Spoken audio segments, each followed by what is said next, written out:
Israel और फिलिस्तीन के बीच 11 दिन चली जंग से दुनिया में चिंता का माहौल हो गया था और देखा जाए तो अमन बहाली की सबसे ज्यादा आवाजें मुस्लिम देशों की तरफ से ही आ रही थी, लेकिन ये सब नाम की ही साबित हुई। इन सब के बीच इस्लामिक देशों के एक संगठन की काफी चर्चा हुई है।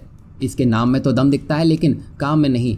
नाम है ऑर्गेनाइजेशन ऑफ इस्लामिक कॉरपोरेशन। आमतौर पर इसे OIC कहा जाता है और इसे 50 सालों से ज्यादा हो चुके हैं बने हुए।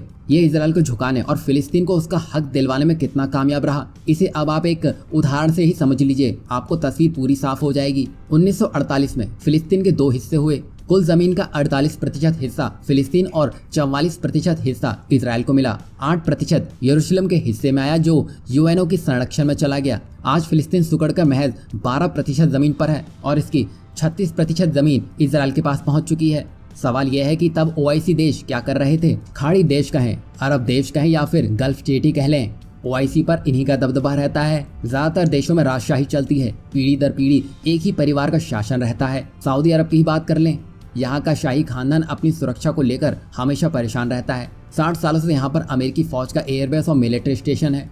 हर टेक्निकल सपोर्ट के लिए ये पश्चिमी देशों पर ही निर्भर रहते हैं। शिया मेजोरिटी वाले ईरान से इनको खतरा बना रहता है, लिहाजा हर साल करोड़ों डॉलर देके ये हथियार अमेरिका से ही खरीदते हैं। असल में यहाँ हर कोई अपना स्वार्थ ही देखता है। देखा जाए तो इन अरब देशों की अमेरिका और यूरोप में कई प्रॉपर्टी हैं, फिर भी अपनी बादशाहत कायम रखने के लिए ये अमेरिका पर ही निर्भर हैं, क्योंकि बिना उनके इनका गुजारा भी नहीं चलता। लगभग यही हाल UAE या दूसरे अरब देशों का ही है। आप यही सोच रहे होंगे ना कि OIC हर बार नाकामयाब क्यों रह जाता है, क्योंकि इसके हर मेंबर देश के अपने ही हित हैं। ये इकोनॉमिक भी हैं और डिप्लोमेटिक भी।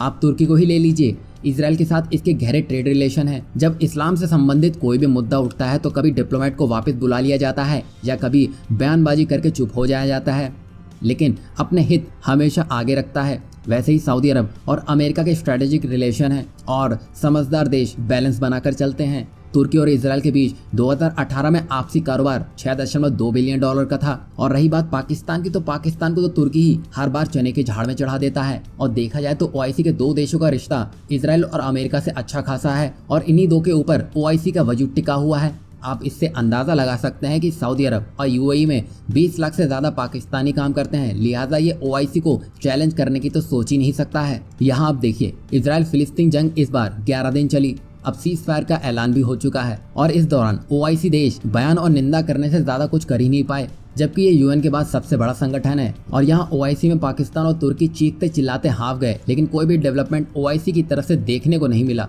इससे अब आप साफ समझ सकते हैं कि आपस में ही एकजुटता नहीं है तो OIC जीतती बाजी भी हार जाएगा। अच्छा सुनो, चैनल को सब्सक्राइब करो, उसके बाद घंटी बजा देना ताकि अगली वीडियो आपसे मिस ना हो पाए।